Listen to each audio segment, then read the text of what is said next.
કાગળનું recycling. Recycling paper.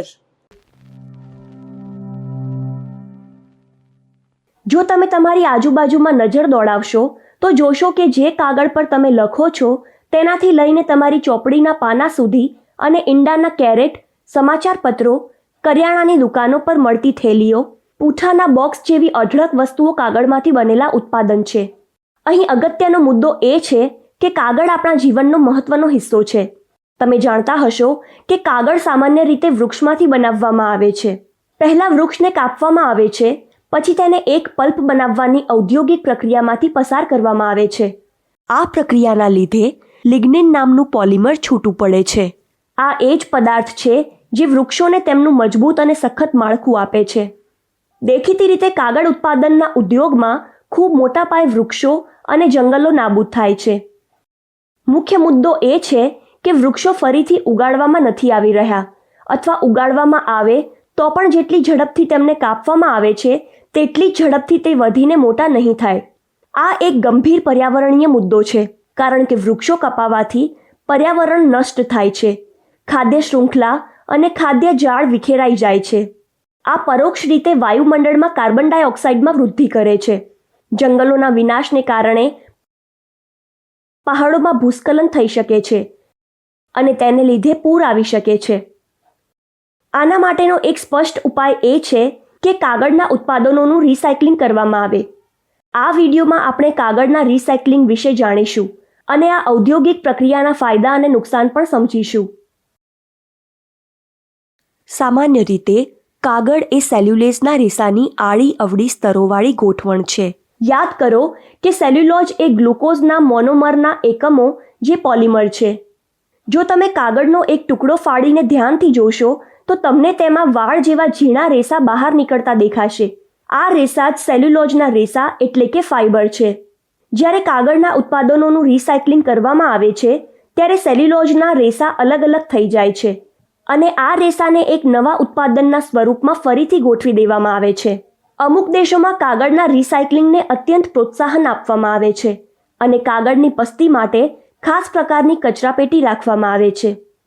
ત્યારબાદ આ કાગળના કચરાને એકત્રિત કરીને દરેકના ગુણધર્મો પ્રમાણે અલગ અલગ કરવામાં આવે છે.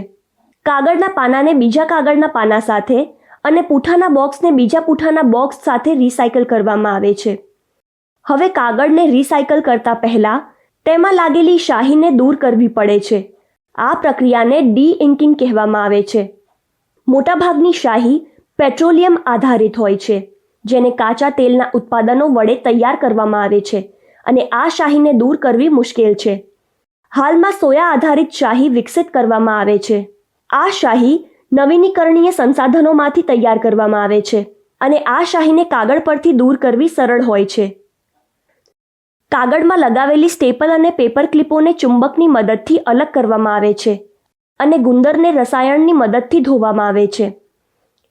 આ મિશ્રણને સફેદ કરવા માટે અમુક વખતે તેમાં બ્લીચ ઉમેરવામાં આવે છે, જેનાથી તૈયાર થયેલા કાગળના ઉત્પાદનો ચમકદાર બને છે. આ મિશ્રણની અંદર રહેલા સેલ્યુલોઝના રેસાઓમાં નવી લુગદી ભેળવવામાં આવે છે. પછી આ મિશ્રણને એક પટ્ટીમાં ફેલાવીને રોલ કરવામાં આવે છે, જેથી કાગળનું એક નવું પાનું તૈયાર થાય છે. આ પગલાંને લીધે મિશ્રણમાં રહેલું વધારાનું પાણી હવામાં સુકાતા પહેલાં જ નીકળી જાય છે. કાગળના રિસાયકલિંગનું મોટું નુકસાન એ છે કે આ પ્રક્રિયાને અમુક જ સમય સુધી કરી શકાય છે. રિસાયકલ કરેલા કાગળને મોટાભાગે રસોઈમાં વાપરવામાં આવતા પેપર નેપકિન, ટોયલેટ પેપર અને પેકેજિંગ સામગ્રી બનાવવામાં કરવામાં આવે છે.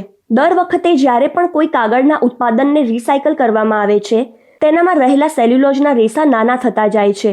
આવી રીતે તૈયાર થયેલો રિસાયકલ્ડ કાગળ પહેલાં કરતાં થોડો ઓછો ઉપયોગી નીવડે છે, જો કે એને કોઈ બીજા ઉપયોગમાં લઈ શકાય છે. શું તમને યાદ છે કે આ સેલ્યુલોઝ શું છે? એક સંકેત માટે આ એક એન્ઝાઇમ છે.